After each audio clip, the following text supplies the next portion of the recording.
kochani, and welcome to my kitchen. Today I'm inviting you to make with me kopytka. Kopytka is a Polish name for gnocchis.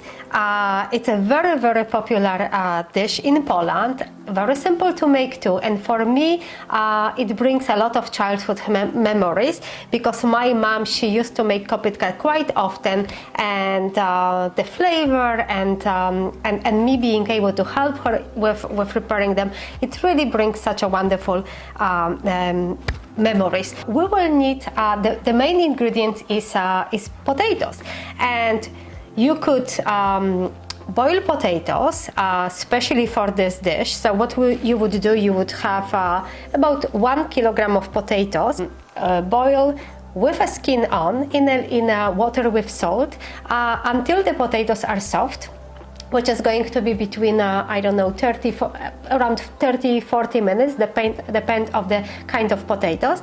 And then when you take them out, you will peel the skin off and mash them with a potato masher. Or you can let them cool, and when they are cold, you could use this potato press, like a potato and cheese press, I think, and then you would just nicely press it. You also could use mashed potatoes from the day before, potatoes that you would make for dinner, and that's exactly what my mama used to do. Whenever she would make dinner with mashed potatoes, she would just make sure to cook a little more, so the next day we can have kopytka.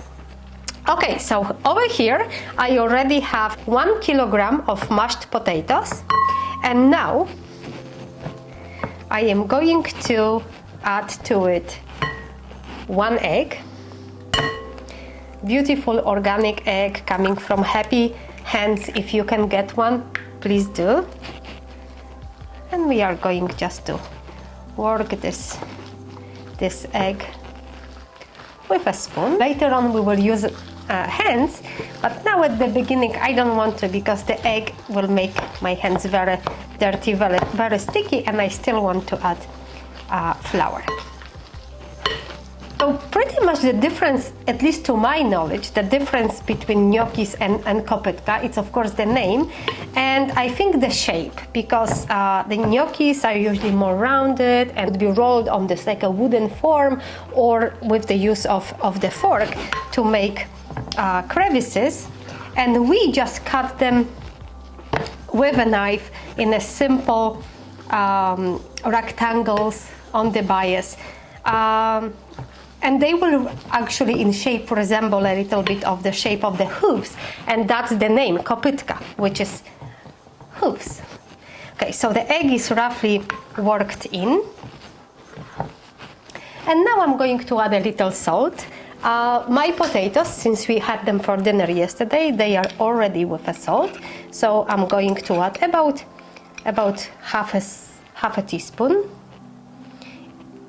Regular all-purpose flour is good. If you could use organic, please do. It's always healthier. So I'm going to add 1 cup.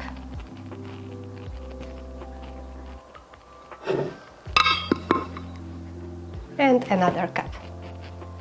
And depending on how wet your potatoes are, you might need to add a little more, but the key is not to overload it with flour, otherwise the kopytka, those gnocchi, is going to be way too hard, and we want them to be nice, soft and tender. Okay, so now we are just working in the flour and salt. So now I'm going to place all the ingredients on the table. It's going to be much easier for me to work on it. I will just sprinkle the surface a little bit of flour. And now everything goes here. And now it's good time to start using our hands. And I will try to work fast, because I want this dough to be kind of firm and just slightly sticky, not too sticky.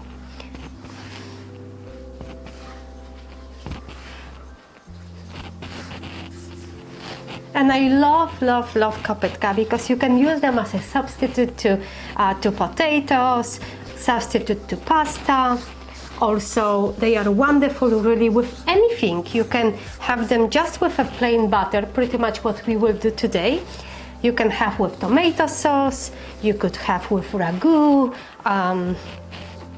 vegetable stew, or even curries. It's completely up to you. I also like the next day to reheat them on the stove with on the frying pan with a little bit of butter and crisp them outside. That's exactly what we need. Now we have bowl. It's slightly sticky, not too sticky, and it's ready for next step. So I like to use my pastry scraper just to remove the little bits of the dough that sticks to the surface, just to make sure that it's nice and clean. And now I'm going to take a little bit of flour, sprinkle my surface lightly, and I'm going to cut little piece of the dough. And we are going to roll it.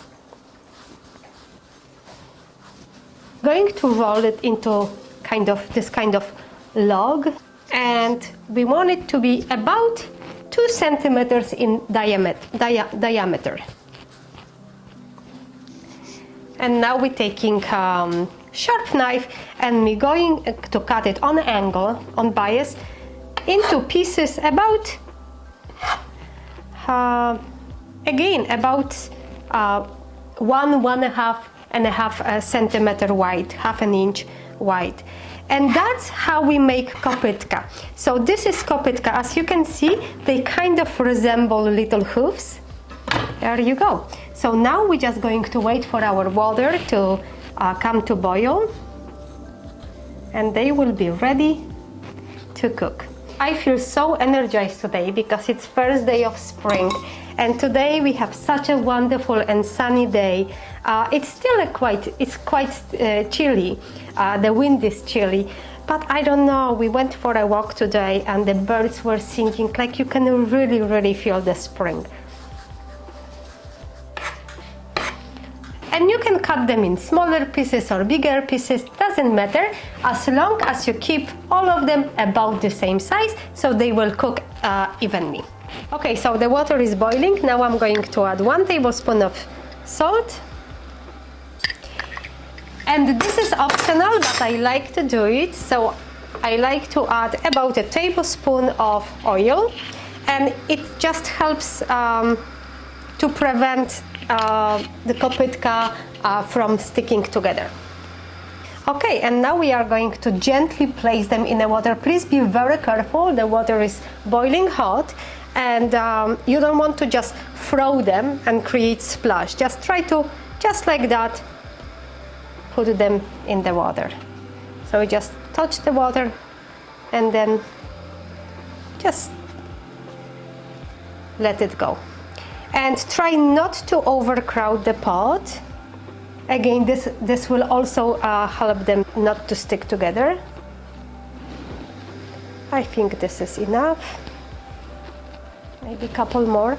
And now it's going to be very fast process because our potatoes were already cooked before. We are going to keep kopytka in the water until they come to the surface. When they come to the surface, they are ready, which is going to be about maybe 1 minute, minute and a half. So this is, keep eye on them, don't go anywhere. And I have a slotted spoon. If you don't have slotted spoon, you could also use just use regular strainer with a handle. Whatever you have, whatever will help you to scoop them out and drain the water. And here I have a bowl. So now we're just waiting for them to come to the surface. Oh, they are slowly coming to the surface, one by one, just popping. So we're going to wait for the rest of them to come. Delicious.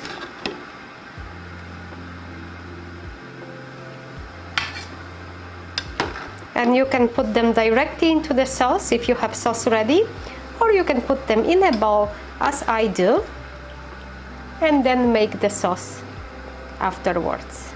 Very easy. This is not a very demanding dish. Very simple, but how delicious. Okay, so our gnocchi, the kopytka, are ready, and now time to make a little sage butter. And I'm just going to preheat my frying pan. Okay, so the frying pan is hot. I'm going to add about 2-3 tablespoons of butter and let it melt. Now to this melting butter, I'm going to add few leaves of sage, and I will let them to crisp in the butter. If the leaves are very big, then I will just shred them into smaller pieces, just like that.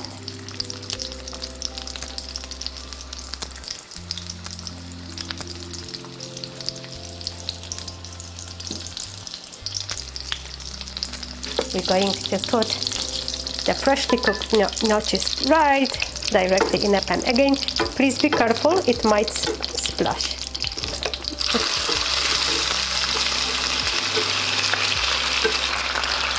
Let it sit like this for a minute.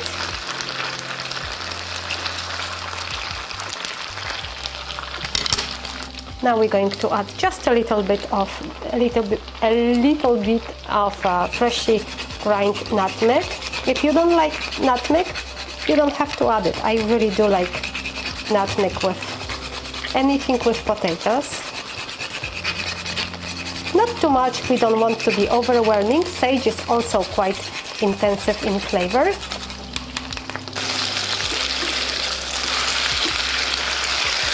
Quick stir. And they are ready to go back in the bowl.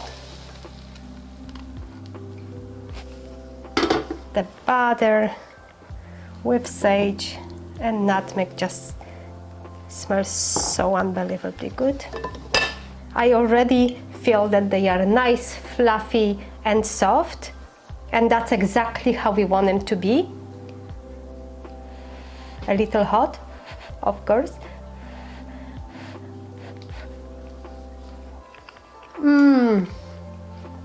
They are melting away in my mouth because we didn't put too much flour. I could eat all of this at once. Kochani, thank you so much again for being here. Please share with me, what is your favorite way of eating kopytka gnocchi? What kind of sauces you use, or maybe very plain like I do? I will really appreciate your comments, and I just love to hear from you. And for today, I thank you very much for being here, sending you lots of love, and see you next time.